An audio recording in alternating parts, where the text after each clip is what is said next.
Author of a book about grief, she said she wanted to help her children cope with their father's death. Today, she faces life in prison for allegedly poisoning him. On March 4, 2022 in Utah, 35-year-old Corey Richins returned home with what she described as good news. She was close to finalizing the largest deal of her real estate career, the sale of an unfinished mansion that could bring in millions. That evening, she and her husband, Eric Richins, 39, spent time together at home and shared Moscow mules before going to bed. Around 9:30 p.m., one of their 3 young sons had a nightmare. Corey went to comfort him and fell asleep at his side, while Eric remained asleep in the couple's bedroom. According to authorities, when Corey returned to the bedroom a few hours later, around 3 a.m., she found Eric cold to the touch and called 911. First responders attempted to revive him, but pronounced him dead at 3:58 a.m. Officers questioned Corey at the scene, which was recorded on body camera footage. At the time, they could only describe the death as sudden and unexplained. An autopsy later revealed that Carrick had a lethal amount of fentanyl in his system. Fentanyl is a powerful opioid described for pain management that has become a major illicit drug in the U.S., contributing to a surge in overdose deaths. Corey Richins told investigators that despite tensions in their marriage, everything had seemed normal before the tragedy. She suggested the overdose could have been accidental, noting that Eric occasionally consumed THC edibles and had access to multiple substances. 1 year after Eric's death, Corey published a children's book titled Are You With Me?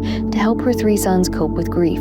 In interviews, she said she hoped the book would help other children facing similar loss and allow them to find happiness one way or another. In May 2023, she was arrested at her home and charged with aggravated murder, attempted murder, insurance fraud, and forgery. Prosecutors alleged that Richins had been involved in an extramarital relationship with a man named Robert Grossman. During court proceedings, the prosecution cited intimate text messages exchanged in the days before Eric's death, including messages such as, "If I were divorced right now and asked you to marry me, would you? Watch a true crime documentary and snuggle up against you?" 2 weeks after Eric's death, prosecutors say Richins sent Grossman a link to a vacation reservation she had made for them and discussed starting a new life together and having children. Investigators also pointed to activity on Richins' phone, including multiple unlocks during the night of Eric's death, deleted messages, and Google searches such as, "If someone is poisoned, what is listed on death certificate?" Women's prison in Utah and luxury prisons for the rich in America, and can undercover agents delete messages from an iPhone? Prosecutors also referenced an incident in February 2022 when Eric became ill after eating a sandwich on Valentine's Day.